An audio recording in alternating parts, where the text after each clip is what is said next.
for personal growth. How do we turn our pain? Okay, I'm feeling this pain and it's time for me to turn it to personal growth. This is after you've had heartbreak. How do I turn it to my growth? This morning, joining us via Zoom is Pastor Akin Samwali, the pastor in charge of Splendor Church International, and I'm sure is on right now. Hello, Pastor Akin Wale. Okay. Good morning, it's so good sir. to see you, sir. Good morning. The thing about Pastor Wale is that even if you don't want to smile, Looking he at will him do will make you something that smile. will cheer you and bring out that smile that will lead to laughter. Yeah. And people will have to see your 32 sets of teeth. Good morning, sir. How are you? Morning, good morning, happy new month, happy new week. Same to you, Same sir. to you. Fellowship. Okay, so as we discussed this morning, we're looking at how we can turn our pain to personal growth after heartbreak. You're healing from your heartbreak. Is it possible for anyone to turn their pain into personal growth? And how can this happen? Well, number one, let me say pains are part of us, right? Heartbreaks are part of our lives. It is expected, right? It's not an extraordinary thing that we are not the first person that will have suffered heartbreaks. Okay, we are not the first person that is going through it. Okay, one of the major things that the enemy, I said the devil, does is that you see, he isolates us or you isolate your situation and say, no, you are the only one. You are not the only one. Okay, who is going through it or who has gone through it, right?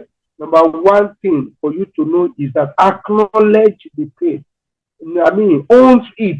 Acknowledge the heartbreak. It has happened, right? And this is what I am going through.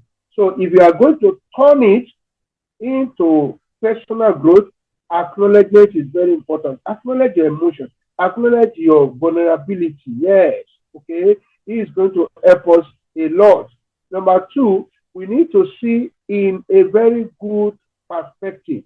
You must know view challenges as challenges, as opportunities. Don't turn them to problems, right?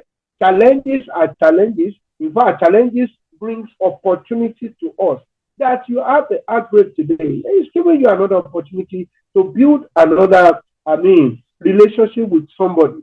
All right. So don't see it as a problem. Oh, this is the first one, this is the second one, this is the third one. Stop counting it, right? Challenges are opportunities in disguise.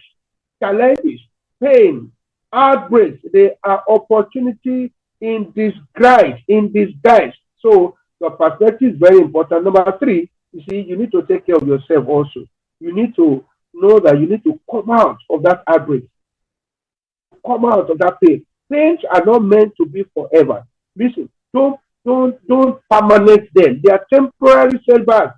They are temporary things, all right? So take care of yourself. Give life an opportunity. Okay, give yourself an opportunity. Excuse yourself. Now, all right, this has happened. I can go again. The Bible says 7 times a righteous man will fall, but he will always stand up. That's what I love about it. He will always stand up. You don't stay there in the mess. So take care of yourself. Give yourself a second chance. Go out, enjoy yourself. Mingle with people. Move with people that will accept you, not tolerate you. Everybody wants people that will, celebrate them instead of tolerating them, right? So go to where, you'll be elated. I love coming to this fellowship every time. You know why? Because of Olori and because of gratitude that Papa Lord. Their presence alone, I feel safe, I feel comfortable. So I'm sure that everybody knows that. Everybody have people like that in your life. So make sure you cover yourself up with people that will accept you. Personal, practical self-care is very important. All right. If you are going to turn your pain into your gain, you need to seek support. That's number 4. Seek support from people. Seek support from your family. Seek support from your friends. Seek support. He said, he who show himself friendly, we have many friends.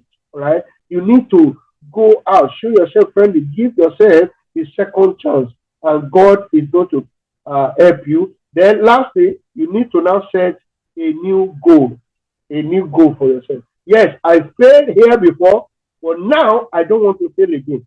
Set a new goal for yourself. I believe these are going to help you to turn your pain into personal growth. You mentioned something that when it comes to heartbreak, we need people that would support us and understand us. Now, how do we make people understand the depth of how we feel? Because most times I hear them invalidate how someone feels when they're going through heartbreak. A certain time, I stumbled upon a post on social media, and this girl was trying to express herself that she has been healing for over 628 days. And I went into the comment section, and people were bashing her, like, how would it take so long for you to heal? You're supposed to snap out of it. And I just realized that in this part of the world, they don't give you time to grieve. They just expect you to just snap out of it and just move on with it at the same time. So how do you get a very good support system, someone that will really understand how you feel? And for this other person, how are they going to be there for you, validate your feelings, and accept that, oh, it's normal for you to take time to heal, and being there for you in spite of all of this happening at the same time? Thank you. Beautiful question. Thank you, Atupapalo, for this question. I love this. Now, listen, friendship is by choice, it's not by force, right? So know that it's not everybody cannot. I can't go through heartbreaks now and I want to come out of it and I will go on social media. No, that's a public place, right? I'm talking about you have to have friends, right? That is, the Bible says that a friend show up in the days of adversity. That's know your friends. When you are going through storms, that is the moment you will actually know your true friends, okay? Not necessarily acquaintances. So what I'm saying is support should be for people that really care about you, people that have gone through what you have gone through, all right? Those are the people that you really need to seek support from them. And I believe, like I said, if you yourself, if you have been there for people before, if you have been a friend, a true friend to people, you won't lack friends. I'm telling you, I don't lack friends. Look at Olori right now. If I need 1 million naira, I can call her and say, you know what, I need this right now. Oh, yeah, do this for me. And she will gladly do it, right? So you need people like that.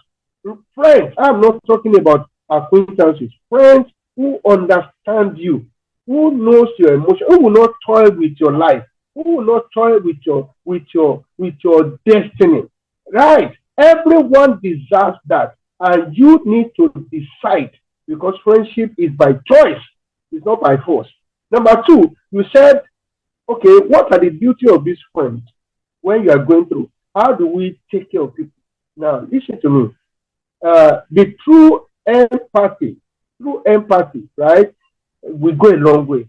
I can identify with some people that lost their job at, let me say, middle age, because I went through it, right? I just get out of my job. I resigned when I was 48 years old, when I'm supposed, after 20 years, I'm supposed to consolidate. So I knew how to navigate that path. So God forbid, if I have any friend that is in that position, I am the best person to advise him. I'm the best person. I know what to do. I know how to help him. You understand? That is not the time to begin to criticize people. That's not the time for you to begin to bash people up and down. No. If you have gone through something, you are one of the best people that can actually help when the time comes. So I believe when we empathize with people instead of what they call it now, you don't just I've forgotten the English I want to use right now, right? But empathy is better because you put yourself in the place of person. You put yourself in the position of that person. That if it were to be you, what will you do? If you are in the such case, is that what you are saying now? Is it what you will receive? So it's important. If you have a friend that is going through heartbreaks, please, please empathize with them. Put yourself in their position. Don't criticize them. You don't know what that person is going through. All right. So it's important that we know that. I believe if we can do this, then we'll be able to help them. I hope I answer your question. Thank you I so think you were much. trying to remember judging or condemning them, apart from criticizing them. That's what you're trying to remember.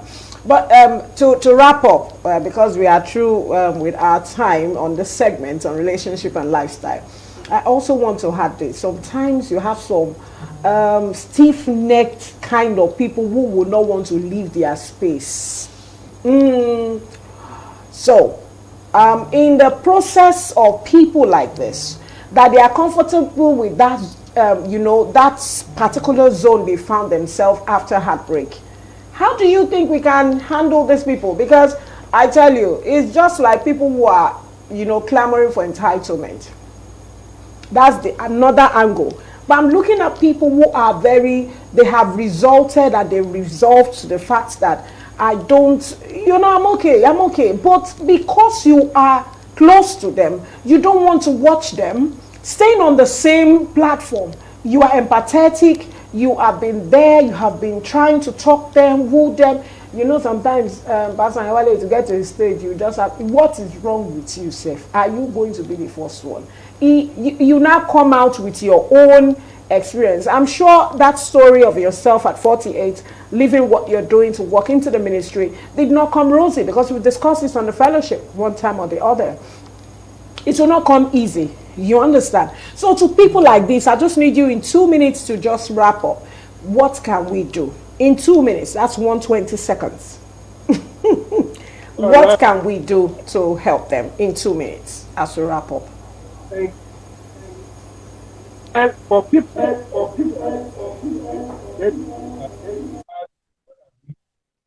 that are difficult, okay, let me put it in that way, difficult people. Now, most of the time, what I recommend is that they may need a professional help, because there are people that have carried this thing, over their lives. We sometimes people judge differently. People think that they are the only one. People think that. That's why I said in the last time that I was in the fellowship, that you see, people must practice self-forgiveness. Okay? People put too much on themselves. They judge themselves, okay? And am I like this? When you put too much expectations on yourself, it'll be difficult to come out of challenges. See, anybody can fumble, anybody can go through, right? When you see that, oh, this one is not peculiar to you, personal something, personal arrow, it's only me, it's only my family. No, no, no, no, no, no. You are not the only one. You are not the only one. That is the truth. Millions of people are in that same situation and they came out of it. Why not you? They came out of it, right? And for people that want to help people in this case, right? At times, let me tell you, at times it's better to help them from the background, right? At times you help them from the background, all right? You just leave them. At times you leave people. After you have ministered to them, you leave them. Leave them. This is the pole. This is the con. Look, listen to me. If you stay in this place, this is the result. If you do this one, this is the result. Then you leave them to choose. Yeah? You leave them to choose. By the time they choose and they see they weigh the option, the first option, which is maybe they don't want to let go, they don't want to get. By the time they are feeling that it, they will come back to their senses. They will come back to those advices, and you can pick it up from there. Because the truth of the matter is, you cannot help someone that is not looking for help. You can't force help on people. That's what I meant to say. You cannot force your help on people. You can only advise them, right? You can't force them to take your option. You can only advise them. So I want to say that if you are the one going through stuff right now, you need to forgive yourself and move on and allow healing. Allow. That's why I talked about acceptance.